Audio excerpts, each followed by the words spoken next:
اعوذ باللہ من الشیطان الرجیم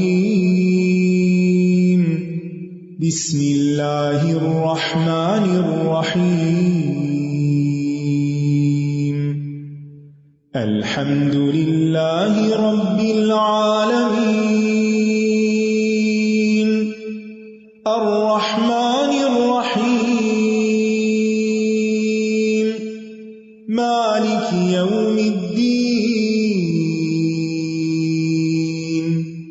إياك نعبد وإياك نستعين اهدنا الصراط المستقيم صراط الذين أنعمت عليهم غير المغضوب عليهم ولا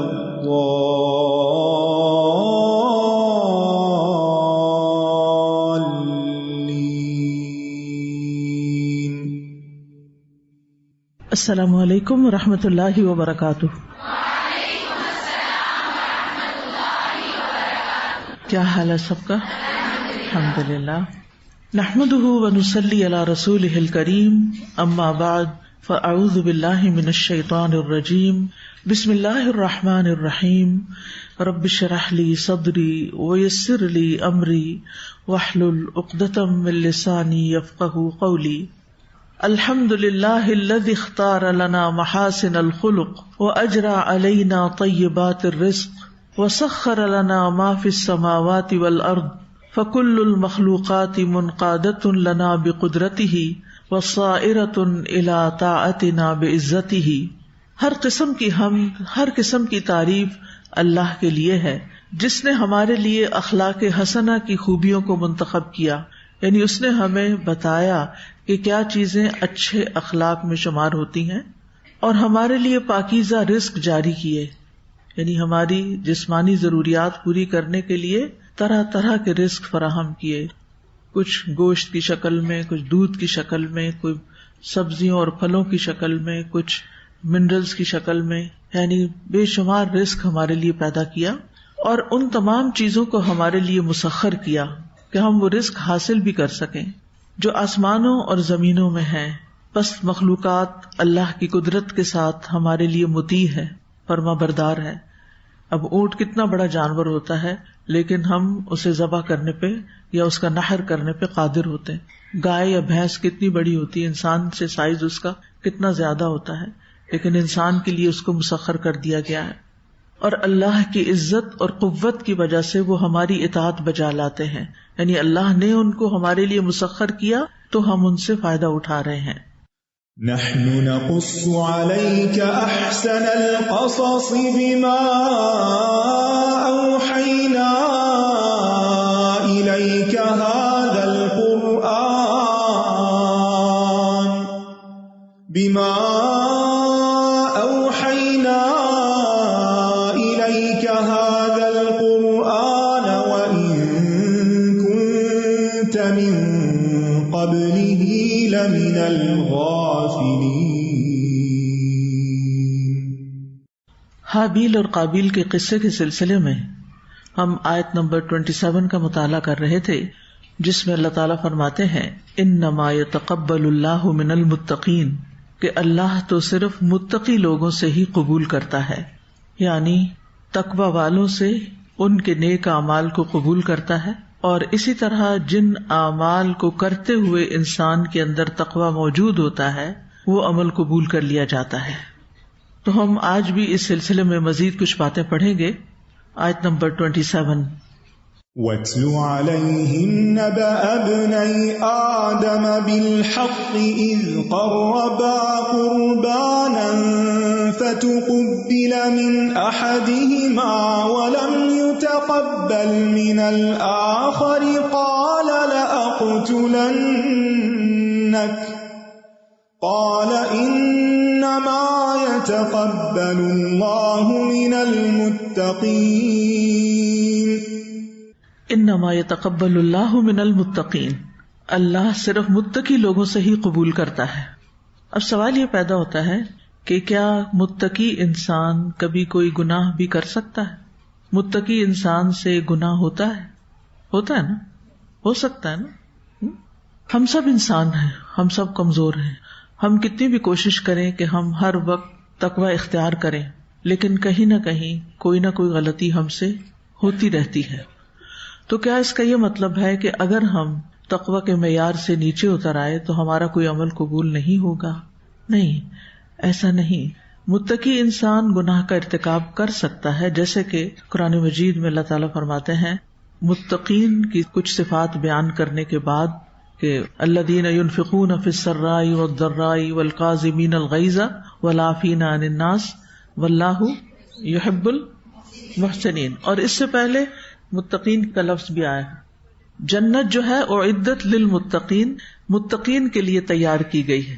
متقین کون ہے؟ الذین ينفقون فی السراء والضراء، جو خوشحالی میں تنگی میں خرچ کرتے رہتے ہیں اور غصہ پی جاتے ہیں. یہ بھی تقویٰ کی علامت ہوتی ہے، صبر کر جانا، غصہ پی جانا، اور لوگوں سے درگزر کر جاتے ہیں، معاف کر دیتے ہیں ان کو. اور اللہ تعالیٰ ایسے محسنین سے محبت کرتا ہے. اب یہاں اس آیت میں ساری بات ہو رہی ہے متقین کی، ٹھیک ہے نا. اسی آیت کے فوراً بعد اللہ تعالیٰ فرماتے ہیں، سورۃ آل عمران کی 135 ہے، والذین اذا فعلوا فاحشۃ او ظلموا انفسهم ذکروا اللہ فاستغفروا لذنوبهم ومن يغفر الذنوب الا اللہ ولم يصروا على ما فعلوا وهم يعلمون. یہ متقین اور محسنین کون ہیں؟ جب ایسے لوگ کوئی فحش کام کر لیتے ہیں، یعنی انسان ہیں، کوئی گناہ ہو جاتا ہے ان سے، یا اپنی جانوں پہ ظلم کر لیتے ہیں، تو فوراً اللہ کو یاد کرتے ہیں، پھر اپنے گناہوں کے لیے معافی مانگتے ہیں، یعنی فوراً رجوع کرتے ہیں، توبہ استغفار کرتے ہیں.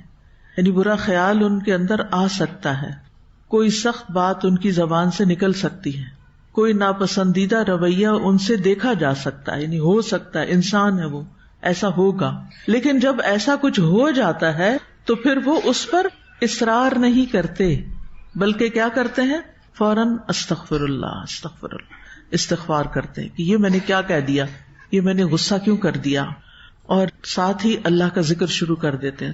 بار بار ان کا دل پریشان پشیمان ہوتا ہے اور پھر وہ اور اللہ کا ذکر کرتے ہیں، اور ساتھ ہی اپنے گناہوں کی معافی مانگتے ہیں. وَمَن يَغْفِرُ الذُّنُوبَ إِلَّا اللَّهُ، اللہ کے سوا گناہوں کو کون معاف کر سکتا ہے. وَلَمْ يُصِرُّوا عَلَى مَا فَعَلُوا، اور اپنے کیے پہ اصرار نہیں کرتے. وَهُمْ يَعْلَمُونَ، جبکہ وہ جانتے ہیں. تو اس آیت میں والذین سے مراد متقی ہیں، کیونکہ پچھلی آیت میں یہ بات کی گئی ہے وَسَارِعُوا إِلَى مَغْفِرَةٍ مِّن رَّبِّكُمْ وَجَنَّةٍ عَرْضُهَا السَّمَاوَاتُ وَالْأَرْضُ أُعِدَّتْ لِلْمُتَّقِينَ الذين ينفقون في السراء والضراء والكاظمين الغيظ والعافين عن الناس والله يحب المحسنين. اور اس کے بعد اللہ تعالیٰ نے ان کی یہ مزید صفات بتائی جا رہی ہیں. تو اس سے یہ پتہ چلتا ہے کہ متقین سے بھی گناہ ہو جاتے ہیں، حتیٰ کہ وہ کبائر کا ارتکاب بھی کر سکتے ہیں انسان ہونے کے ناطے. آپ کو یاد ہے نا کہ ایک صحابی تھے جن پہ ایک سے زیادہ دفعہ حد لگی تھی. کیوں لگی تھی؟ شراب پیتے تھے، یس، لیکن وہ اللہ اور اس کے رسول صلی اللہ علیہ وسلم سے محبت بہت کرتے تھے. تو جب لوگوں نے ان کے اس فعل پر ان کو بہت برا بھلا کہنا چاہا تو آپ نے ان کو روک دیا کہ یہ کیا کرتے ہیں؟ اللہ اور اس کے رسول سے محبت کرتے ہیں. انسان تضادات کا مجموعہ ہے. بعض اوقات ایک طرف وہ کچھ نیکیاں قربانی کی حد تک کر رہا ہوتا ہے، اس کے دل میں اللہ اور اس کے رسول کی محبت کوٹ کوٹ کے بھری ہوئی ہوتی ہے، اور دوسری طرف وہ اتنا کمزور ہوتا ہے کہ بعض اوقات اس سے کوئی حرام فعل بھی سرزد ہو سکتا ہے. یہ ایک مثال ہے، یعنی کہ یہ مدینہ کے معاشرے میں عام مثالیں نہیں تھی، لیکن یہ مثال موجود ہے. اور یہ مثالیں، ان میں بھی اللہ کی بڑی حکمت ہے نا، تاکہ اس طرح کے لوگ بھی اللہ کی رحمت سے مایوس نہ ہوں. متقی وہ ہوتا ہے نا جس کے دل میں اللہ کی محبت ہو، اللہ کا خوف ہو. وہ ہونے کے باوجود بھی کبھی کبھی انسان پھسل جاتا ہے. انسان کتنا بھی صحت مند ہو، کتنا بھی طاقتور ہو، یہ جو کھلاڑی ہوتے ہیں ان سے زیادہ اسٹرانگ کون ہوگا فزیکلی؟ سب سے زیادہ انجریز کس کو ہوتی ہیں؟ کھلاڑیوں کو ہی ہوتی ہیں، ٹھیک ہے نا. تو جو شخص ایکٹیولی کوئی کام کر رہا ہوتا ہے اس سے غلطی کا امکان بھی زیادہ ہوتا ہے. ایک شخص جو سب دنیا سے ناتا کاٹ کے کسی کونے میں بیٹھ جاتا ہے وہ محفوظ رہتا ہے، لیکن جسے لوگوں سے کام لینا ہے، خاص طور پر جو ایڈمنسٹریشن کے کام میں ہوتے ہیں جس میں لوگوں کو ڈسپلن کرنا ہوتا ہے، بچوں کو پڑھانا ہے، وہ کام بار بار کے سمجھانے اور پیار کے باوجود نہیں کر پا رہے، اپنے بچے ہیں ان کو سمجھانے کے باوجود بعض اوقات بات نہیں مان رہے، کسی کو غصہ آ جاتا ہے نا اور وہ غصے کا اظہار بھی ہو جاتا ہے نا. ہم میں سے ہر شخص اس تجربے سے گزرتا ہے, ایسا ہو جاتا ہے. اچھا, ہونے کے بعد دو رویے ہوتے ہیں. ایک یہ, کچھ لوگ ہوتے ہیں اس کو جسٹیفائی کرتے ہیں, ڈیفینسو موڈ میں آ جاتے ہیں, اور کچھ لوگ ریگریٹس کہ میں اس سچویشن کو بھی اچھی طرح ٹیکل کر لیتی تو بہتر تھا, مجھے یہ لفظ نہیں کہنا چاہیے تھا. وہ جو کبھی اچانک نکلا ہوا منہ سے لفظ ہوتا ہے نا جو دوسرے کو ہرٹ کر جاتا ہے, اس کے بعد متقی انسان اس سے زیادہ ہرٹ ہوتا ہے اپنے اندر کہ میں نے غلط کیا. وہ دوسرے سے بھی سوری کر لیتا ہے اور اللہ تعالیٰ سے بھی معافی مانگتا ہے. ذکر اللہ, فوراً اللہ کو یاد کرتے. یہ پہچان ہے, یہ تقویٰ کی علامت ہے. غلطی نہ ہونا تقویٰ کی علامت نہیں, غلطی ہونا ہیومن ہے, انسان کی سرشت میں ہے, لیکن غلطی کے بعد کا رویہ بتاتا ہے کہ آپ متقی ہیں یا نہیں ہیں. جو متقی ہوگا وہ کیا کرے گا؟ فوراً پلٹے گا, توبہ کرے گا, اللہ کو یاد کرے گا, معافی مانگے گا, لوگوں سے سوری کرے گا, اور پھر اس کے اندر وہ ریگریٹس ہوں گی کہ اگر وہ 99 قتل بھی کر چکا ہوگا نا تو اس کے اندر پلٹنے کی جو تڑپ ہے کہ میں اس گناہ سے نکل آؤں, تو وہ اس کی معافی کا ذریعہ بن سکتی ہے. اس کا یہ مطلب نہیں کہ انسان جان بوجھ کے کرنا شروع کر دے غلط کام کے, معافی تو وہ جانی کہ نماز پڑھے اور ساتھ چوری بھی کر لے. نہیں, متقی جان بوجھ کے چوری نہیں کرے گا, جان بوجھ کے غلط کام نہیں کرے گا. قدم کی پھسلن اور نفس کی پھسلن کہیں نہ کہیں ہو سکتی ہے, لیکن وہ اس پر اصرار نہیں کرتے, ریپیٹڈلی نہیں کرتے, بار بار وہ کام نہیں کرتے. یعنی اگر ان سے کہیں کسی قسم کی کوئی کمی بیشی, کوئی خیانت انسان ہونے کے ناطے ہو گئی تو وہ اس پہ سخت شرمندہ ہوتے ہیں, وہ اللہ کے آگے روتے ہیں, معافیاں مانگتے ہیں, نیکیاں کرتے چلے جاتے ہیں. کیونکہ جو گناہگار انسان ہوتا ہے نا, وہ جب توبہ کرتا ہے نا وہ زیادہ روتا ہے بنسبت ایک پائس پرسن کے, کہ جس کو اپنی نیکی کا زوم ہوتا ہے کہ میں بہت نیک ہوں, میں تو کبھی گناہ نہیں کیا, اور اپنے گناہ کو اکنالج بھی نہیں کرتا, معافی بھی نہیں مانگتا. وہ مانگتا بھی ہے تو بس ربنا, کیونکہ دعائیں بہت سی رٹی ہوئی ہیں, ربنا ظلمنا انفسنا وان لم تغفر لنا, بس جلدی جلدی جلدی پڑ جاتا ہے. لیکن جس شخص کے دل میں یہ بات ہوتی ہے نا کہ میں کوتاہ ہوں, میرے اندر غلطیاں ہیں, میں ابھی اگلے درجے پہ نہیں جا سکا, ابھی تک تو میں رینگ رہا ہوں, میں نے چلنا نہیں سیکھا, مجھے تو ابھی دوڑنا ہے اللہ کے راستے میں, سیلف ٹاک اس کی ہوتی رہتی ہے.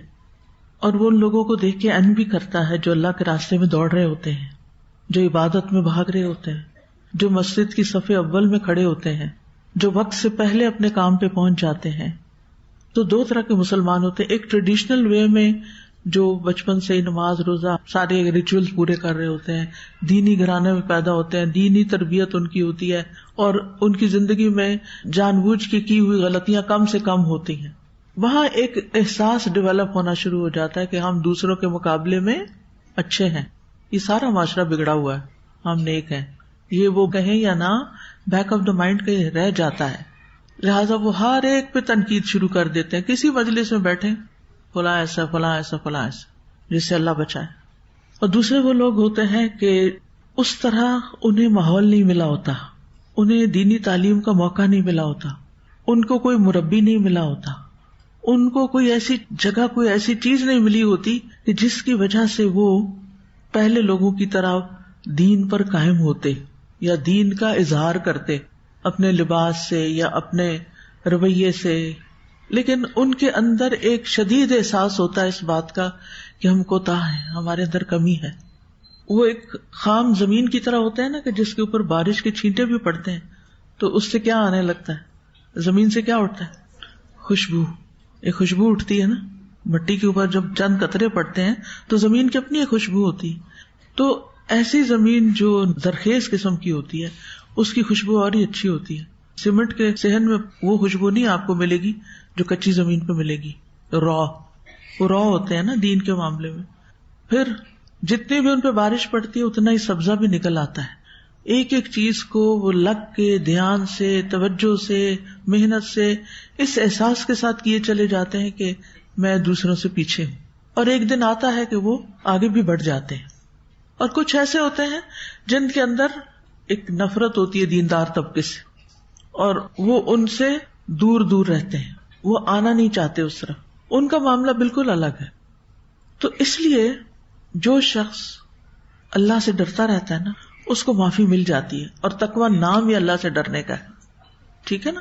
تو کل کی اور اس سے پہلے کی جو ہماری گفتگو تھی تقویٰ کے حوالے سے، اس سے ایک تاثر یہ ابھرنے لگ گیا تھا کہ شاید اگر کوئی شخص متقی ہے اور اس سے کوئی گناہ ہوتا ہے تو وہ متقی نہیں رہے گا اور پھر اس کا عمل بھی قبول نہیں ہوگا. نہیں، اگر متقی ہے یا تھا، کیونکہ تو اللہ کو پتا نا آپ میں سے کون کون متقین ہیں. کیا میں یا آپ میں سے کوئی کسی کے بارے میں بتا سکتا ہے؟ کوئی بھی نہیں بتا سکتا، کیونکہ تقویٰ کہاں ہے؟ دل میں. اور جو کچھ دل میں ہے وہ ہم سے چھپا ہوا ہے. ہم نہیں فیصلہ کر سکتے کہ کس کے اندر تقویٰ ہے اور کس کے اندر نفاق ہے، کیونکہ تقویٰ کا اپوزٹ نفاق ہے. ایسے ایمان کا کفر ہے نا، تو تقویٰ کا نفاق ہے. اور نفاق بھی دل میں ہوتا ہے کہ دل میں یا تو ایمان ہوتا ہی نہیں، یا یہ کہ دل میں کسی چیز کی پرواہ نہیں ہوتی، نہ گناہ کا احساس ہوتا ہے اور نہ ہی کسی ظلم اور زیادتی کا، اور ہر چیز میں سستی اور چیزوں کو بس لائٹلی لینا، بڑے بڑے کبیرہ گناہوں کو معمولی سمجھنا، جھوٹ کو معمولی سمجھنا، اور خیانت کو معمولی سمجھنا، وعدہ خلافی کوئی میٹر ہی نہیں کرتی. تو یہ ساری علامتیں کس کی ہیں؟ نفاق کی. اور یہ کیوں ہوتی ہیں؟ جب انسان کانشیس نہیں ہوتا، تقویٰ نہیں ہوتا اس کے اندر، وہ کیئر نہیں کرتا. جو مومن اور متقی انسان ہوتا ہے نا، وہ کیئر کرتا ہے، لیکن اس کے باوجود اس سے غلطی ہوتی، جان بوجھ کے نہیں، وہ بس ہو جاتی. آپ اگر اپنی آج کل روزے ہیں نا، تو آپ ماشاءاللہ سب اپنے گفتگو پر نظر رکھے ہوئے ہوں گے. ہے ایسا یا نہیں؟ کوئی نہیں؟ اگر نہیں تو رکھے. اور کل میں نے بات کی تھی کہ تقویٰ کے لیے ضروری ہے فضول اور زائد چیزوں کو چھوڑنا، ڈیجیٹل فاسٹنگ. تو امید ہے کہ آپ اپنے اس وقت کو جو ادھر ادھر کی باتیں پڑھنے دیکھنے میں گزرتا ہے، اس کو بھی فوکسڈ ہو کر اپنی رمضان کی عبادت میں گزاریں. تو رمضان کا مقصد بھی یہی ہے کہ آپ کے اندر تقویٰ پیدا ہو، آپ ان چیزوں سے بچیں جو اللہ کو پسند ہے. لیکن اس کے باوجود بھی آپ نے دیکھا ہوگا، کیونکہ میں خود اپنے آپ کو انالائز کر رہی ہوں، محاسبہ کرتی رہتی ہوں، کہ لوگوں کے پاس بیٹھ کے یا لوگوں کی بات سنتے ہوئے، چاہے وہ کوئی جانور ہو یا جیسے بھی ہو، کوئی نہ کوئی منہ سے ایسی بات نکل جاتی ہے جو غیر ضروری ہوتی ہے، اسے کرنے کی ضرورت نہیں ہوتی لیکن ہو جاتی. کچھ لوگ جب نماز پڑھ لیتے ہیں نا تراویح، تو بڑے فریش ہو جاتے ہیں، پھر اس کے بعد ان کا کیا دل چاہتا ہے؟ ہاں، باتیں. بالکل، یہ بھی بڑا کامن ہے. اچھا، وہ ان باتوں کے کرنے میں ہو سکتا ہے بڑی اچھی باتیں بھی ہوں، لیکن اگر آپ بہت دیر سے سوتے ہیں تو اس کا نقصان کیا ہوتا ہے؟ صبح سحری جو ہے اس وقت آپ فریش نہیں ہوتے، یا پھر کرتے ہی نہیں، یا پھر تھوڑی بہت کر لی، پھر فجر کی نماز کیسے گزرتی ہے؟ اچھی نہیں ہوتی نا. پھر آپ برکت کے وقت میں سو جاتے. اب یہ جو آپ نے ایکسٹرا کام کیا نا تراویح کے بعد، یعنی تھوڑا بہت تو کرنا ہی پڑتا نا، ضروری کام کرنے پڑتے ہیں، کچھ گھر کے کرنے پڑتے ہیں، کچھ اور اپنی ذمہ داریوں کے حوالے سے جو ہم پر اوور آل ہیں. لیکن اگر وہ ٹائم بہت ایکسیڈ کر جائے نا، تو اس کا اثر بہت آگے تک جاتا ہے. پھر تو متقی انسان جو ہوتا ہے نا، وہ اس پہ چیک رکھتا ہے، میں نے اس ٹائم سے آگے نہیں جانا. میں تجربے سے یہ جانتا ہوں کہ اس سے آگے حد کراس کرنے سے نقصان یہ ہوگا کہ میری اگلی عبادات پہ اثر پڑ جائے گا. تو پھر تقویٰ کیا ہے؟ بالکل گناہوں سے پاک ہو جانا؟ یا تقویٰ کیا ہے؟ گناہوں سے بچنے کی پوری کوشش، انسان ہونے کے ناطے گناہ ہو جانے پر توبہ استغفار، اور گناہ پر اصرار نہیں. ٹھیک ہے، گناہ پر اصرار نہیں، اللہ سے ڈرنا. ایک شخص جو اپنی زندگی سے مایوس ہو گیا، تو اس کی موت کا وقت آیا تو اسے وصیت کی کہ میں مر جاؤں تو میرے لیے لکڑیاں جمع کر کے مجھے آگ لگا دینا، اور جب آگ میرا گوشت کھا جائے تو میری ہڈیوں تک پہنچ جائے، اور میری ہڈیاں بھی جل کے کوئلہ ہو جائیں تو کوئلے پیس لینا، پھر کسی تیز ہوا والے دن اسے دریا میں بہا دینا. تو انہوں نے ایسا ہی کیا. پھر اللہ نے اس کے ذرات کو جمع کر کے پانی کے فرشتوں کو حکم دیا کہ ایک ایک ذرہ جمع کر کے لے آؤ. وہ لے آئے، اٹھا کھڑا کیا. اللہ تعالیٰ نے پوچھا تم نے ایسا کیوں کیا؟ تو اس نے کیا کہا؟ من خشیتک، تیرے ڈر سے. پھر کیا ہوا؟ معاف کر دیا گیا. تقویٰ ہے ہی اللہ کا ڈر. ٹھیک ہے، جو اللہ سے ڈرتے ہوئے نیکیاں کرتے ہیں ان کی نیکیاں قبول ہو جاتی ہیں، چاہے ان سے کچھ نہ کچھ چھوٹے بڑے کوئی نہ کوئی گناہ سرزد ہو جائیں. ٹھیک ہے. پھر تقویٰ میں یہ بھی بڑا اہم ہے کہ انسان اپنے اعمال کی قبولیت کے لیے فکر مند ہو. اس پر انبیاء بھی فکر مند رہے ہیں اور ہم سب کو بھی فکر مند ہونا چاہیے. کوئی بھی نیکی چھوٹی ہو یا بڑی کر کے غرور میں نہیں آنا چاہیے کہ ہم نے بڑے تیر مار لیے، بلکہ قبولیت کی دعا کرتے رہنا چاہیے. سورۃ البقرہ 127 میں آتا ہے وَإِذْ يَرْفَعُ إِبْرَاهِيمُ الْقَوَاعِدَ مِنَ الْبَيْتِ وَإِسْمَاعِيلُ رَبَّنَا تَقَبَّلْ مِنَّا إِنَّكَ أَنْتَ السَّمِيعُ الْعَلِيمُ. اور جب ابراہیم اس گھر کی بنیادیں اٹھا رہے تھے اور اسماعیل بھی، وہ کیا کہہ رہے تھے؟ ربنا تقبل منا انک انت السمیع العلیم، اے ہمارے رب ہم سے قبول فرما لے، بے شک تو ہی سب کچھ سننے والا، سب کچھ جاننے والا ہے. کیا بنا رہے تھے وہ؟ اللہ کا گھر، جس کی ایک جھلک دیکھنے کو ہم ترستے ہیں، جس کی زیارت کا ہم میں سے ہر ایک کو بے پناہ شوق ہے، صرف شوق نہیں شدید شوق ہے، جس کو دیکھ کر ہمارے دل پسیج جاتے ہیں، جس کو دیکھ کے ہماری آنکھیں آنسو بہاتی ہیں. اس گھر سے ہمیں اتنی محبت ہے.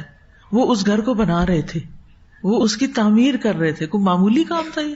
اس سے بڑا کوئی کام بتا دے مجھے زمین پر کہ کوئی بیت اللہ کی تعمیر کرے. ہزاروں کیا لاکھوں کیا کروڑوں لوگ اس کا طواف کرتے ہیں.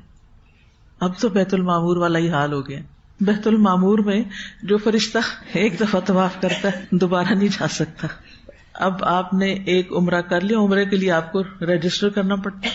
ایک عمرہ آپ نے کر لیا، آپ کی ایپ دیکھیں گے، پھر آپ کو اندر جانے دیں گے. پہلے مرد حضرات کیا کرتے تھے؟ احرام پہن کے اندر چلے جاتے تھے، یہ شو کر دیتے ہم عمرہ کرنے آ رہے ہیں، اور طواف کر کے آ جاتے تھے، جو کہ چیٹنگ بھی تھی کائنڈ آف. تو اب کیا ہے؟ اب آپ دکھا کے جائیں کہ واقعی آپ کا عمرہ بکڈ ہے. تو جو ایک دفعہ چلا جاتا ہے نا، اور اوپر کی منزلوں پہ کرتے رہے آپ طواف، مگر وہ اوپر تو اوپر ہے نا، جو قریب جا کے ٹچ کرنا، ہاتھ لگانا حجر اسود کو، چومنا، وہ بات تو کچھ اور ہی ہے. یعنی اتنی تعداد ہو گئی ہے شائقین کی، عاشقین کی. تو اس گھر کو وہ بنا رہے تھے، اور جب بن گیا تو کیا کہا؟ ربنا تقبل منا، اللہ ہم سے قبول کر لے. سبحان اللہ. یعنی اتنا عظیم کام کر کے اتنی عاجزی کہ اللہ تو قبول کر لے. یہی تقویٰ ہے، یہی اللہ کی محبت ہے، یہی اللہ کا ڈر ہے. رسول اللہ صلی اللہ علیہ وسلم جب روزہ افطار کرتے تھے تو کیا دعا پڑھتے تھے؟ ذرا پڑھے سب.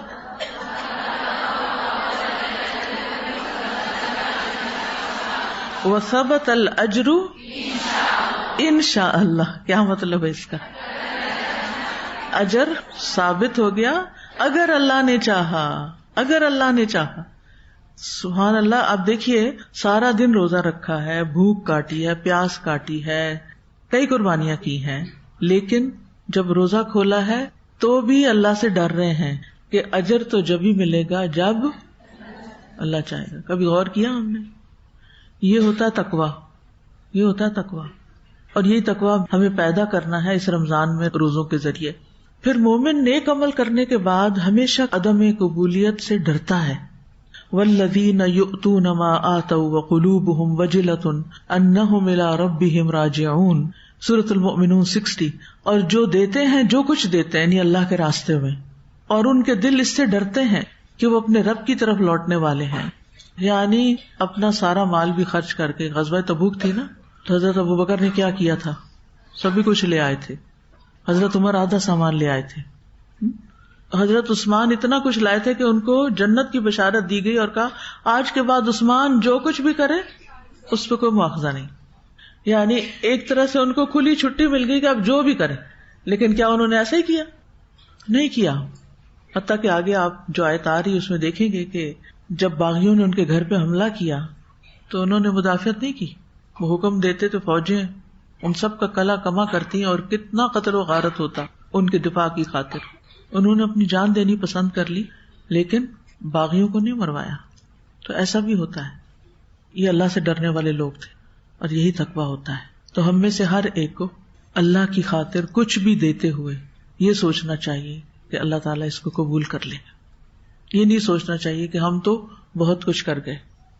وہب ہمدانی سے مروی ہے کہ نبی صلی اللہ علیہ وسلم کی زوجہ حضرت عائشہ فرماتی ہیں کہ میں نے رسول اللہ صلی اللہ علیہ وسلم سے اس آیت کے متعلق پوچھا والذین یؤتون ما آتوا وقلوبهم وجلہ، اور جو دیتے ہیں، جو کچھ دیتے ہیں اور ان کے دل اس سے ڈرتے ہیں، یعنی اللہ سے ڈرتے ہیں.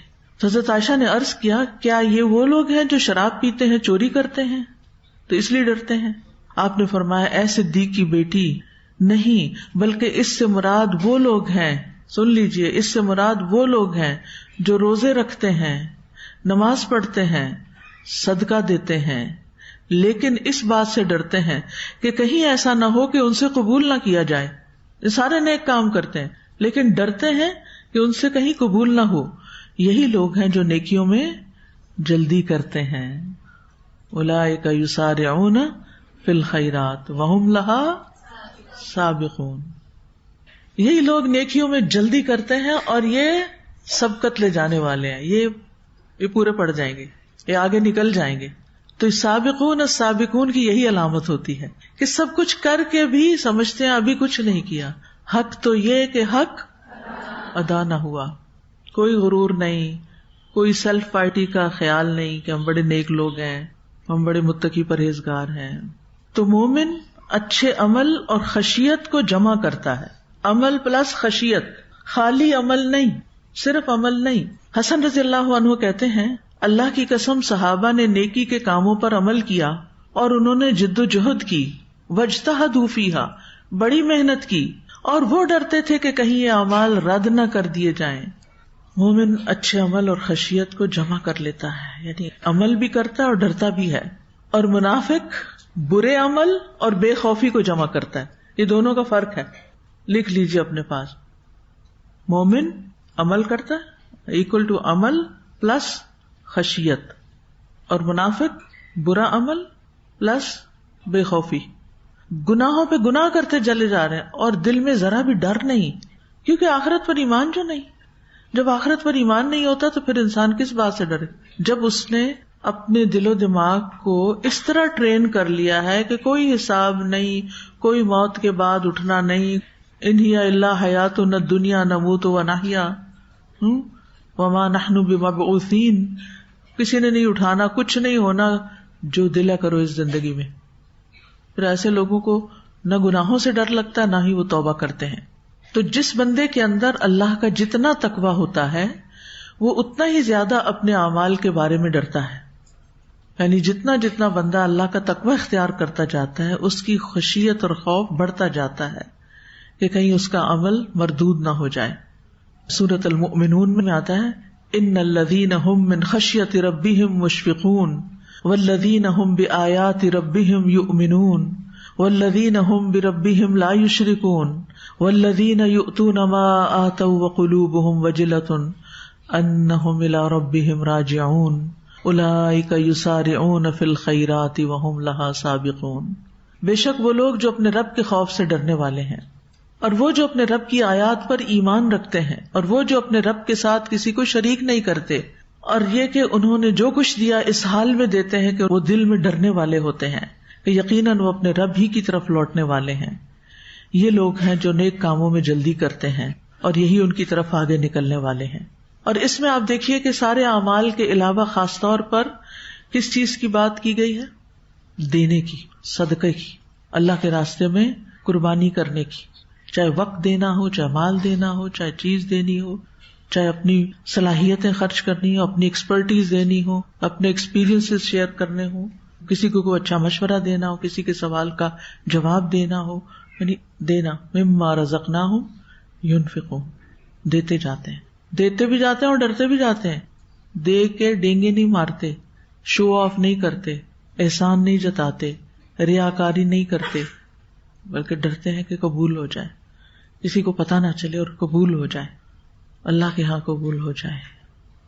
سلف صالحین اس آیت کی وجہ سے خوف زدہ رہتے تھے. حافظ ابن رجب کہتے ہیں کہ اس آیت کی وجہ سے سلف صالحین اپنے بارے میں زیادہ خوف میں مبتلا ہو جاتے تھے. تو وہ اس بات کا خوف رکھتے تھے کہ کیا وہ ان متقین میں سے نہیں ہے جن کا عمل قبول کیا جا رہا ہے، کہ کیا ہم باقی ان لوگوں میں سے ہیں. یعنی اب آپ نے دیکھ لیا نا، ایک طرف وہ ہے کہ اللہ سبحانہ و تعالیٰ خشیت کی وجہ سے عمل قبول کرتا ہے، دوسری طرف خشیت رکھنے والے یہ ڈرتے ہیں کہ کیا قبول ہو رہا ہے یا نہیں ہو رہا. عامر بن عبداللہ کہتے ہیں قرآن کا ایک حرف ایسا ہے جو مجھے مل جائے تو یہ مجھے تمام دنیا سے زیادہ محبوب ہے. ان سے پوچھا گیا اے ابو عمر وہ کون سا ہے؟ انہوں نے کہا کہ اللہ مجھے متقیوں میں سے بنا دے، کیونکہ اللہ کا فرمان ہے انما یتقبل اللہ من المتقین. حرف سے مراد یعنی بات ہے یہاں. ابو درداء رضی اللہ عنہ کہتے ہیں اگر مجھے یقین ہو جائے کہ اللہ نے میری ایک نماز قبول کر لی ہے تو یہ مجھے دنیا اور جو کچھ دنیا میں ہے ان سب سے زیادہ عزیز ہے، کیونکہ اللہ کا فرمان ہے انما یتقبل اللہ من المتقین۔ تو ہمیں کثرت اعمال سے زیادہ قبولیت اعمال کی فکر کرنی چاہیے۔ اس کا مطلب نہیں کہ زیادہ کام نہیں کرنے چاہیے، لیکن جو بھی کرے کوالٹی کا ہو۔ کوانٹٹی سے زیادہ کیا میٹر کرتا ہے؟ کوالٹی۔ ابن عون کہتے ہیں کثرت عمل پر اعتماد نہ کریں، کیونکہ آپ نہیں جانتے کہ آپ کا یہ عمل قبول کیا جائے گا یا نہیں، اور اپنے گناہوں سے بے خوف نہ ہو، کیونکہ آپ کو نہیں معلوم کہ یہ گناہ مٹا دیے گئے ہیں یا نہیں۔ اپنے گناہوں سے بے خوف نہ ہو۔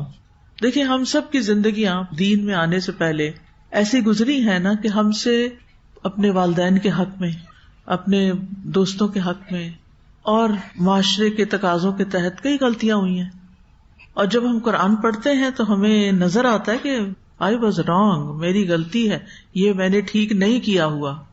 کچھ ایسی چیزیں کبھی یاد آئیں قرآن پڑھتے ہوئے؟ کبھی اپنا پاسٹ یاد آیا؟ کس کس کو یاد آتا ہے؟ ہم سب کو آتا ہے الحمدللہ، اور ہم سب کو آنا بھی چاہیے کہ پاسٹ میں ہم کیا کچھ کرتے رہے۔ پھر اس پہ کیا کرتے ہیں آپ؟ استغفار صرف، یا روتے بھی ہیں؟ رونا آتا ہے؟ سب کو آتا ہے؟ نہیں آیا تو روئیں، اپنے آپ کو رلانے کی کوشش کریں، یعنی اپنے آپ کو احساس دلائیں حتیٰ کہ آپ کی آنکھیں بہہ نکلیں، شدید ندامت ہو کہ اللہ میں نے اپنی جان پہ ظلم کیا۔ اچھا ندامت بھی کر لی، توبہ بھی کر لی، پھر کچھ دن گزرے، پھر کیا ہوا؟ پھر خیال آ گیا، پھر کسی کو کرتے ہوئے دیکھا تو اپنا پاسٹ یاد آ گیا، پھر ندامت۔ لیکن اس کا یہ مطلب نہیں کہ انسان اس کی وجہ سے مایوس ہو، مایوسی کی طرف قطعاً نہیں جانا۔ اللہ تعالیٰ غفور الرحیم ہے، لیکن وہ کیا چاہتا ہے کہ ہمارے اندر بھی کوئی طلب ہو نا، کوئی ریگریٹ ہو۔ سلف صالحین نصیحت کیا کرتے تھے کہ عمل کو خوب محکم اور احسن طریقے سے ادا کیا جائے، یہ نہ ہو کہ عمل کی بربار ہو۔ 40 رکعتیں پڑھی رات میں، 100 نفل پڑھے، کئی لوگ کرتے ہیں لیلۃ القدر ہے 100 نفل پڑھ لو آج، وہی چند گھنٹوں میں 4-5 گھنٹوں میں آپ 100 نفل کیسے پڑھ لیتے ہیں؟ لیکن وہ کیسے نفل ہوتے ہیں پھر؟ ایک رات میں شبینہ کرتے ہیں آپ کے آس پاس کبھی کسی کو سنا؟ ہمارے گاؤں میں ہوتا تھا، وہ مجھے یاد پڑتا ہے۔ اچھا کیسے پڑھتے ہیں؟ تلاوت کیسے کرتے؟ کچھ سمجھ نہیں آتا کیا پڑھ رہے ہیں۔ ہمیں تو منع کیا گیا کہ 3 دن سے پہلے تو کرنا ہی نہیں ختم۔ وہ اسی وجہ سے نا پھر کیا گھٹ جاتا ہے، کوالٹی گھٹ جاتی ہے جب ہم ایک چیز کی اتنی شدت اور کثرت کر دیتے۔ تو کوئی بھی کام آپ بہت زیادہ کرنے لگیں گے تو پھر اس کی کوالٹی گھٹ جائے گی، اور ہر ایک کی کیپیسٹی فرق ہے، یہ میں آپ کو بتا دوں۔ کسی کے نزدیک زیادہ اتنا ہو سکتا ہے اور کسی کے نزدیک اتنا اور کسی کے اتنا۔ ہر ایک کی ہمت اور عمر اور صلاحیتیں اور ریفلیکسز سب کچھ کاؤنٹ کرتا ہے۔ لیکن بہرحال عمل کی بھرمار کی وجہ سے کوالٹی میں فرق نہیں آنا چاہیے۔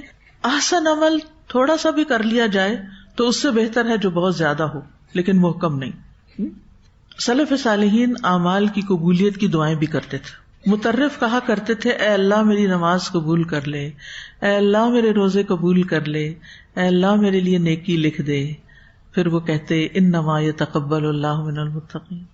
کبھی آپ نے دعا مانگی اے اللہ میری نماز قبول کر لے، اے اللہ میرے روزے قبول کر لے؟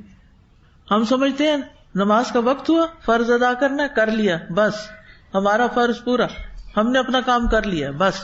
نہیں، اس کے بعد یہ بھی فکر ہو کہ یا اللہ قبول کر لے، کیونکہ کچھ لوگوں کی نماز ان کے منہ پہ مار دی جاتی ہے، واپس قبول نہیں ہوتی۔ تو ہمیں نہیں پتا ہماری نماز کس کیٹیگری میں گئی۔ ہمارے سارے اعمال ہم سے چھپے ہوئے ہیں، یعنی ہم کر چھوڑتے ہیں، اس کے بعد وہ کدھر گئے؟ اللہ تعالیٰ ان کو سجین میں ڈالنے والا یا علیین میں، یہ ہمیں نہیں پتا۔ ہمیں نہیں پتا کہ جو گناہ کیا وہ مٹ گیا یا نہیں مٹا، ابھی تک معاف ہو گیا یا نہیں ہوا۔ اس لیے نیکیاں کرتے جائیں اور گناہ چھوڑتے جائیں، معافیاں مانگتے جائیں۔ نبی صلی اللہ علیہ وسلم فجر کی نماز سے سلام پھیر کے ایک دعا کیا کرتے تھے، وہ کیا ہوتی تھی؟ آپ کو سکھائی تھی، اللہم انی اسألک علما نافعا وعملا متقبلا ورزقا طیبا۔ دوسری طرف بھی آتی ہے اللہم انی اسألک علما نافعا ورزقا طیبا وعملا متقبلا۔ بات ایک ہی ہے، اے اللہ میں آپ سے علم نافع، پاکیزہ روزی اور مقبول عمل کا سوال کرتا ہوں۔ یعنی میں نے علم تو حاصل کر لیا، اللہ آپ نے مجھے علم دے دیا، میں آپ سے سوال کرتا ہوں اور بھی دے جو مجھے فائدہ دے، اور پھر اس کے بعد جو میں عمل کروں اس علم پر وہ عمل قبول بھی ہو جائے، اور مجھے رزق طیب عطا کر، یعنی حلال پاک روزی. کیونکہ بعض اوقات انسان روزی کمانے کے لیے اپنے بہت سے اعمال سے غافل ہو جاتا ہے یا کر نہیں پاتا. آپ کو معلوم ہے یہ کنسٹرکشن ورکرز کی دہاڑی کتنی ہوتی ہے؟ کل ہی میں کسی سے پوچھ رہی تھی کہ یہ ایک دن میں کتنا کما لیتے ہیں. 500 300.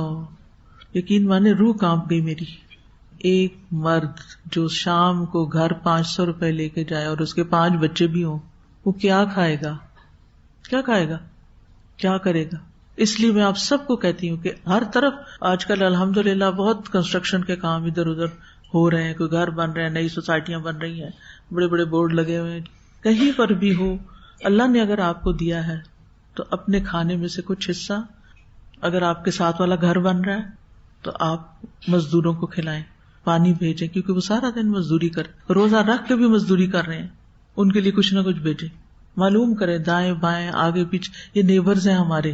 نیبر صرف وہ امیر لوگ نہیں ہوتے جو ہمارے ساتھ والے ولا میں رہ رہے ہوتے ہیں اور وہ اپنا دروازہ بھی نہیں کھولتے ہمارے لیے کہ ان کو اپنے ہمسایوں سے کوئی انٹرسٹ نہیں. نیبرز وہ بھی ہیں جو سالوں سال آپ کے دائیں بائیں عمارتیں بنا رہے ہوتے ہیں، چوکیداری کر رہے ہوتے ہیں، سرونٹ کوارٹرز میں رہ رہے ہوتے ہیں. ان کا بھی حق ہوتا ہے. تو راشن دینا، کیونکہ بعض اوقات یہ بھی مشکلات ہیں کہ جب آپ ان کو اگر پیسے اکٹھے دے دیں گے نا، چلو بھائی 5,000 مہینے کا خرچہ چلا، وہ ہو سکتا ہے اس سے کوئی لا علمی بھی تو ہے نا، علم کے مواقع کوئی نہیں، کوئی سکھانے والا نہیں، کوئی ایسی چیزیں خریدنا شروع کر دیں جو فائدے کی نہ ہو. کیونکہ اسی لیے آپ دیکھیں جو صدقہ فطر ہے اس میں پریفریبل کیا ہے؟ راشن دینا، چاہے چاول ہو، گندم ہو، آٹا ہو، جو ہو، اجوا ہو، کچھ بھی، یہ پریفرڈ ہے. لیکن اگر آپ کے پاس موقع نہیں تو چلیں رخصت ہے کہ کیش دے دیں، لیکن اول کیا ہے کہ کھانا دیں. فدیہ کیا ہے؟ رمضان کا مسکین کا ایک روزہ نہیں رکھا آپ نے، یعنی جو بوڑھے لوگ ہیں دوبارہ رکھ ہی نہیں سکتے یا بیمار ہیں ایسے، تو جو فدیہ ہوتا ہے روزے کا وہ بھی کس شکل میں؟ کھانے. اسی طرح حج کے موقع پر احرام میں کوئی غلطی ہو گئی ہے تو کفارہ کیا ہے؟ دم دینا. تو وہ بھی دم دے کے تو کس کو دیا جائے گا؟ خود ہی بیٹھ کے کھا لیں گے، غریبوں پہ بانٹا جائے گا نا. تو ہمارے دین میں آپ اگر غور کریں تو بہت سے ایسے رستے نکالے گئے ہیں کہ جس سے غریبوں کو کھانا ملتا رہے، کیونکہ کھانا بیسک نیسیسٹی ہے، نیڈ ہے لوگوں کی. اور ہم آسانی کے ساتھ الحمدللہ قربانی اپنے حصے میں سے کچھ بچا کے، یعنی مثلاً آپ نے افطاری بنا لی، پکوڑوں کی ڈش بھر لی اور کھانے والے 2 بندے ہیں، تو آپ کیا کریں گے؟ آپ کو پہلے سے پتا ہونا چاہیے کہ یہ اتنے گھر والوں کو نہیں کھانے، لیکن میں اس سے کم بناتی تو وہ تو جل ہی جاتا ہے، تھوڑا کھانا کیسے بنتا. ہوتا ہے نا کہ کھانے کی کوانٹٹی بھی ہوتی ہے جو ایک ریسیپی کے مطابق بنتا ہے، تو اس میں سے پہلے سے نکال کے ضرور باسی کر کے ان کو دینا اگر اویلیبل ہے. رائٹ لیفٹ آپ کے ایسے لوگ ہیں، یا پھر ہر جمعے کو یا ہر ہفتے کو، چھٹی کے دن سنڈے کو اسپیشل ان کے لیے کچھ بنا کے، یہ نہیں کہ 3rd کلاس بنا کے. کیونکہ عام طور پر جب ہم صدقہ والے کرتے ہیں نا کام تو پھر کیا کرتے ہیں، وہ الگ سے کوئی دال چاول بنا لیتے ہیں ان کے لیے، جیسے قابل نے کیا تھا. تو 3rd کلاس قربانی نہیں کرنی. دال 3rd کلاس نہیں ہے، دال بھی بڑی مہنگی ہے اور بڑی قیمتی چیز ہے، بڑی زبردست پروٹین ہے، بہت طاقت کی چیز ہے، الحمدللہ، اللہ کا شکر. لیکن اس کمپیریزن میں بات کر رہی ہوں کہ جو ہم اپنے لیے کچھ پکاتے ہیں اور سرونٹس کے لیے کچھ اور. چلیں سارا سال آپ کی یہ روٹین ہے، کم از کم رمضان میں تو کچھ تھوڑا سوچیں. اور پھر یہ کہ جو حضرت ابراہیم علیہ السلام تھے وہ کیا کرتے تھے؟ مہمان کے بغیر کھانا نہیں کھاتے تھے. فَاتَّبِعُوا مِلَّةَ إِبْرَاهِيمَ حَنِيفًا وَمَا كَانَ مِنَ الْمُشْرِكِينَ. کچھ نہ کچھ تھوڑا بہت، ٹھیک، ہر ایک کے سرکمسٹانسز فرق ہوتے ہیں نا. کسی کے پاس ایسے لوگ ہوتے ہیں یعنی اویلیبل ہوتے ہیں، لیکن ہو سکتا ہے آپ کہیں ایسی جگہ رہ رہے ہو کہ ایسا کوئی انتظام ہی نہ ہو، نہ کر سکیں آپ یہ کام، تو آپ کوئی اور کام کر لیں، ٹھیک ہے نا. اور الحمدللہ دینے کے، نیکی کے بہت سے مواقع ہیں. اور میرا خیال ہے کہ آج باہر اسٹال لگا ہوا ہے جو AIS کے لیے ہم فنڈ ریزنگ کر رہے ہیں، تو اس میں الحمدللہ جو مجھے اطلاع ملی ہے کہ کچھ لوگوں نے بہت اچھی اچھی چیزیں دی ہیں، لیکن خریدار جو ہیں وہ چاہتے ہیں انہیں بہت سستا کر کے دے دیا جائے. کیا اس اسٹال کا پرپز یہی ہے؟ یہ چیریٹی اسٹال ہے، کہ لوگوں کی اچھی چیز، وہ لن تنالوا البر کے اوپر عمل کرتے ہوئے اپنی بہترین چیز نکال کے لا کر دیں، انٹچڈ کپڑے، جوتے، جیولری، اور ان کو لینے والے صرف اس لیے لے لیں اپنی خواہشات پوری کرنے کے لیے کہ سستے مل رہے ہیں، نہیں، اور ان کو سستا کریں اور انسسٹ کریں کہ سستا کریں. یہ چیریٹی سٹال نہیں ہے. چیریٹی سٹالز جو ہوتے ہیں نا، جو غریبوں کے لیے لگتے ہیں، چیریٹی بازار لگتے ہیں نا، سنا ہے کبھی چیریٹی بازار کا؟ لگتے ہیں چیریٹی بازار. اس میں کیا ہوتا ہے، سب لوگ چیزیں لے آتے ہیں اور اونے پونے داموں دے دیتے ہیں تاکہ لوگ، ان کی عزت نفس پہ حرف نہ آئے کہ ان کو مفت ملی ہے کوئی چیز. کیونکہ اگر آپ ایک سفید پوش انسان کو کوئی چیز دیں گے صدقے کے طور پہ تو وہ فیل کرے گا نا. لیکن جب وہ 5 روپے کا ایک جوڑا خرید کے لے جائے گا مثلاً، تو وہ کہے گا میں خرید کے لایا ہوں. تو یہ کانسیپٹ اس کے پیچھے یہ ہوتا ہے کہ ان کو ایک خوشی کے ساتھ وہ ایک سینس آف اچیومنٹ ہو. تو بس میری آپ سے ریکویسٹ یہ ہے کہ یہ چیریٹی اسٹال نہیں ہے. آپ کو تو چاہیے کہ جو چیز جتنے کی بک رہی ہے اس کی دگنی قیمت دے کے لے تاکہ ہم زیادہ سے زیادہ فنڈ ریزنگ کر سکے اور ہمارا یہ پروجیکٹ کسی بھی مرحلے پہ رکے نہیں. تو اللہ تعالیٰ ہم سب کا حصہ ڈالے اور ہم سب کچھ نہ کچھ کر سکے، ہم دینے والے ہوں، ہم ضرورت کے تحت خریدنے والے ہوں، اور ہم نیکی کے کام کو آگے بڑھانے والے ہوں. اور ساتھ ساتھ دعائیں بھی کرنی ہیں.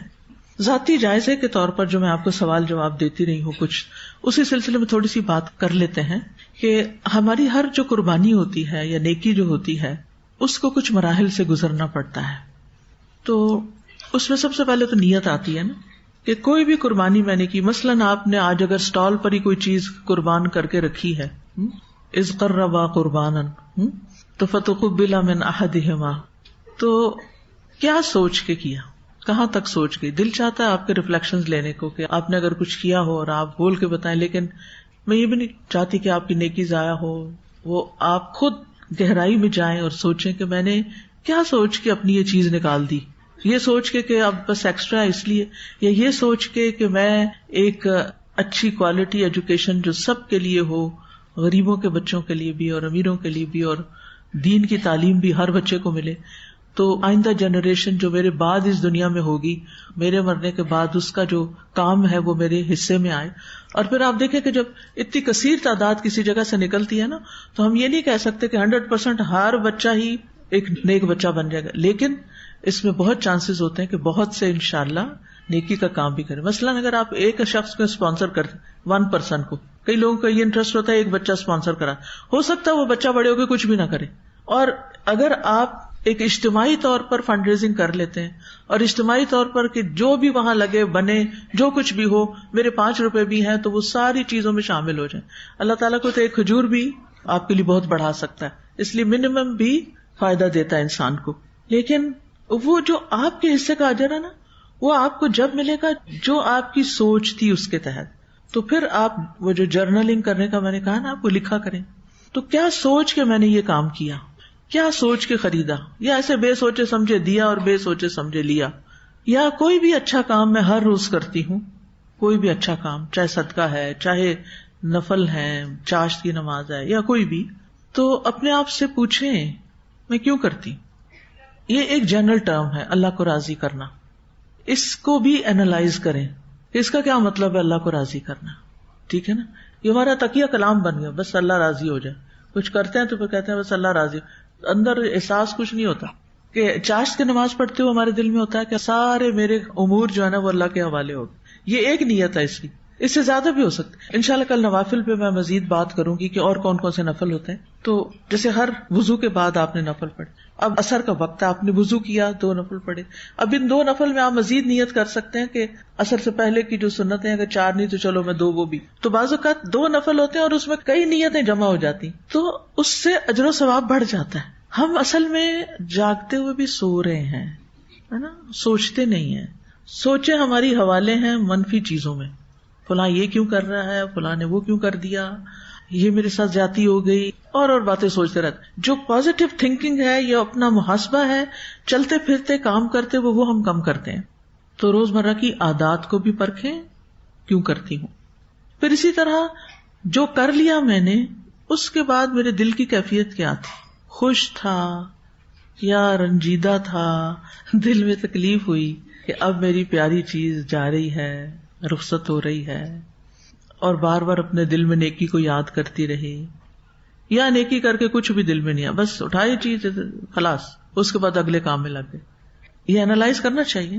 اس سے آپ ایک زندہ انسان بنیں گے، اپنے اوپر فوکس کریں گے. جو اپنے اوپر فوکس کرتا رہتا ہے نا، وہ ایک تو پھر اپنی غلطیوں کو بھی پہچان جاتا ہے اور پھر ان کانٹوں کو نکالتا رہتا ہے اپنے اندر سے اور نیکیوں کے منصوبے بناتا رہتا ہے. تو نیکی کرنے کے بعد یا ایثار کرنے کے بعد یا قربانی کرنے کے بعد اپنے دل کا بھی جائزہ لینا ہے. اور پھر یہ کہ اس سے پہلے کتنی دیر سوچا اور بعد میں کتنی دیر وہی بات میرے ذہن میں رہی. بعض اوقات ایسا ہوتا ہے نا، دو لوگ کھڑے ہوتے ہیں، ایک بندہ آ کے سوال کرتا ہے وہ اے سے اور جواب دے دیتا ہے بی جو آپ ہوتے ہیں، اور اسپونٹینیسلی اس کے بعد آپ کے دل کی کیفیت کیا ہوتی؟ میں اس سے جیت گئی، میرا جواب بہت اچھا تھا، آج تو میں نے کمال کر دیا. یا اللہ تیرا شکر ہے تو نے بر وقت مجھے توفیق دی کہ میں اس نیکی کے کام کو آگے بڑھ کے کر سکی. دل میں شکر آتا ہے یا فخر آتا ہے، یہ ہم نے اپنا محاسبہ خود کرنا ہے. کیا کیفیت آئی میرے اندر؟ جو میں جائزے کے سوال دے رہی ہوں نا، یہ سوال آپ لوگ اپنے پاس اگر لکھیں گے نا تو جس وقت آپ اپنی ڈائریز پڑھیں گے آپ کو یہ یاد آئیں گے. ابھی تو رمضان بھی ہے، اس کی برکت ہے، روز سن رہے ہیں، اس کی برکت ہے قرآن کے پڑھنے کی. لیکن پھر پتہ ہے رمضان کے بعد چھٹیاں ہونے والی ہیں نا، اور ہاسٹل کے بچے بھی گھر جائیں گے اور ہم لوگ بھی سوشلائز کریں گے، تو پھر کیا ہوگا؟ دلوں کی یہ کیفیت نہیں رہے گی. پھر آپ کو کیا کرنا ہے؟ اپنا جرنل کھولنا ہے، اپنی ڈائری کھولنی ہے. یہ جو میں سارا دن کرتی رہی ہوں، یہ کیا کیا میں نے، میری کیفیت کیا تھی، اللہ سے کتنی باتیں کی، ذکر کتنا کیا، اللہ کی طرف کتنا رجوع کیا. پھر کچھ اور سوال بھی ہیں کہ یہ چھوٹی چھوٹی نیکیاں کیا میری اوور آل شخصیت میں تبدیلی لا رہی ہیں؟ یعنی میں ایک نیا انسان بن رہی ہوں. ہر نیا دن ہمیں دعوت دیتا ہے کہ نئے انسان بن جاؤ، ماضی کے ریگریٹس میں نہیں چھپے رہو. تو پھر کیا جو نیکیاں میں رمضان میں کر رہی ہوں اس سے میرے مزاج میں، میرے دل میں، میری نیت میں، میرے ارادوں میں، میرے عمل میں کوئی تبدیلی آ رہی ہے؟ پھر یہ کہ جس کام کو میں نیکی اور ایثار سمجھتی ہوں اس کو کرنے کے بعد مزید کسی نیکی کی پلاننگ کرتی ہوں. کیونکہ بعض اوقات ہم ایک نیکی ایک وقت میں کرتے ہیں، ہم سوچتے ہیں ہم نے قربانی کر دی اینڈ دیٹس اٹ. نہیں، قبولیت کی علامت کیا ہے؟ ایک کے بعد ایک کی توفیق مل جانا. نیکی کی قبولیت کی علامات میں سے کیا ہے؟ ایک نیکی کے بعد اگلی کی توفیق، یعنی اگلی نیکی کو الہام ہو رہی ہے دل میں، اس کی کوئی پلاننگ میں کر رہی ہوں. مثلاً آپ یہ پلاننگ کر سکتے ہیں کہ عید کی چھٹیاں میں نے اچھے سے اچھے کیسے گزارنی، ان میں میں نے کون کون سے کام کرنے ہیں کہ جس سے میرا وہ وقت ضائع نہ ہو، ایک دم ڈکلائن نہ ہو. ابھی تم اوپر کی طرف جا رہے ہیں اور آخری عشرے میں تو پیک پہ چلا جاتا ہے انسان، اور پھر عید اور عید کے بعد نیچے چلا جاتا ہے. وہ نہیں جانے دینا. اس کی کیا پلاننگ ہے، اس کے بارے میں غور و فکر کرنا شروع کیجیے. ان دنوں کو میں نے کیسے گزارنا ہے. پھر یہ کہ بعض نیکیاں ہم دوسروں کے ساتھ احسان کی شکل میں کرتے ہیں یا قربانی کرتے ہیں، ٹھیک ہے نا. اس قربانی کے کرنے کے بعد لوگوں کے رویے میں کیا تبدیلی آئی ہے؟ کیا ان کے اندر میرے بارے میں کوئی مثبت رویہ آیا یا نہیں آیا؟ اگر آیا تو میں نے کیا کیا، اور اگر نہیں آیا تو میں کیا سوچ رہی.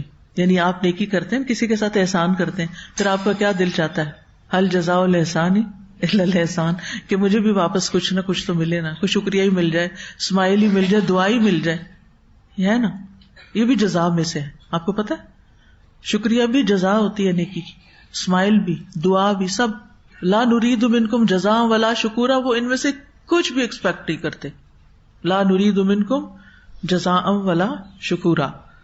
مثلاً آپ نے رمضان بھر اپنے سرونٹس کے ساتھ بہت اچھا کیا، کیا ان میں کوئی تبدیلی آئی یا وہ ویسے ہی رویے میں ہے؟ تو اگر کسی نیکی یا قربانی کا کوئی ریزلٹ ہی نہیں نکل رہا، کسی کو میرا احساس ہی نہیں کہ میں نے کتنی نیند قربان کر کے ان کے لیے سحری بنائی ہے اور اچھے سے اچھا کھلایا ان کو، تو اب مجھے آئندہ کے لیے کیا سوچنا ہے؟ یعنی کیا آپ سمجھتے ہیں کہ لوگ صرف آپ کو یوز کر رہے ہیں؟ یہ احساس بہت جلدی آتا ہے، لوگ مجھے یوز کرتے ہیں. آتا ہے بہت سے لوگ یہ کہہ کے نیکی چھوڑ دیتے ہیں، لوگ مجھے یوز کر رہے ہیں. چلیں، اگر یوز ہی کر رہے ہیں تو پھر آپ نے کیا پلاننگ کی ہے کہ کیا آپ نے نیکی وہ کنٹینیو کرنی ہے یا نہیں کرنی؟ انکار کرنا تو کیوں کرنا ہے، اور اگر کنٹینیو کرنا تو کیوں کرنا ہے؟ ٹھیک ہے. تاکہ آپ جو کر رہے ہیں اس کو کیا کریں، لیحیا من حی عن بینہ، جسے زندہ رہنا ہے وہ دلیل کے ساتھ زندہ رہے، ٹھیک ہے، اور جسے ہلاک ہونا ہے وہ دلیل کے ساتھ ہلاک ہو. باشعور مسلمان بنے، جاگتے ہوئے مسلمان، ہوش میں رہتے ہوئے. اللہ تعالی ہمیں توفیق عطا فرمائے. وآخر دعوانا ان الحمد للہ رب العالمین.